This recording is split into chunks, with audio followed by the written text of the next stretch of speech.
పిల్లల్ని ఎక్కడికైనా ఆడుకోవడానికి తీసుకెళ్దామని చెప్పి విజయవాడ బయలుదేరిపోయాము. నా చైల్డ్‌హుడ్ పార్క్ అన్నమాట ఇది. నేను ఎప్పటినుంచో అనుకుంటున్నాను మా పిల్లల్ని కూడా ఇక్కడ తీసుకెళ్లాలని చెప్పి.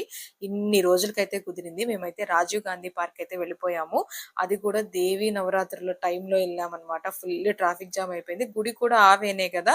అందుకని ఫుల్ ట్రాఫిక్ జామ్. అదొక్కటే కాదు కృష్ణా నది కూడా ఫుల్‌గా ఉన్నాయి వాటరు. ఇవన్నీ నేను లాస్ట్ వీడియోస్‌లో పోస్ట్ చేశాను. ఎవరికైనా ఇంట్రెస్ట్ ఉంటే చూడండి. టికెట్ వచ్చేసి పర్ హెడ్ ₹20 అయితే తీసుకుంటున్నారు. లోపలికెళ్ళంగానే మనకి క్లియర్‌గా ఎక్కడెక్కడ ఏమేమి ఉంటాయో ఒక బోర్డ్ ఉంటుంది. అక్కడ నుంచి డైరెక్ట్‌గా బయలుదేరి వచ్చేస్తే ఇలా ప్లే జోన్ ఉంటుందన్నమాట పిల్లలకి. పిల్లలైతే బాగా ఎంజాయ్ చేస్తారు. ముందు ఆ కలర్స్‌కి అట్రాక్ట్ అవుతారన్నమాట. ఇక్కడ రైడ్‌కొచ్చేసి కాస్ట్ అయితే బానే ఉన్నాయి. 50 నుంచి 100 వరకు ఉన్నాయి. ఒక ట్రంపోలియన్ పార్క్ ఒక్కటే ₹200 చార్జ్ చేస్తున్నారు. అది కూడా 5 ఇయర్స్ బిలో పిల్లలకైతే ఎంట్రన్స్ లేదు. ఇంక ఈ టాయ్ ట్రైన్ చూసారు కదా!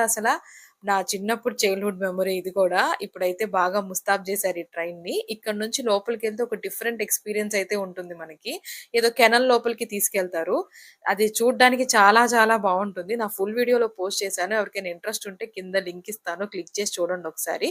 ఇదొచ్చేసి కిడ్స్ ప్లే జోన్. అయితే మాత్రం 20 మినిట్స్‌కి ₹130 అయితే చార్జ్ చేస్తున్నారు. లోపలంతా ఏసీ అన్నమాట. అంతా బానే ఉంది. ఇంకొచ్చేసి కేబుల్ కార్స్ ఇవన్నీ రిపేర్‌లో అయితే ఉన్నాయి. రాజీవ్ గాంధీ పార్క్ అయితే ఫ్యామిలీతో కలిసి హ్యాపీగా ఎంజాయ్ చేయొచ్చు. మీకు మాత్రం ఈ వీడియో నచ్చితే లైక్ చేసేయండి.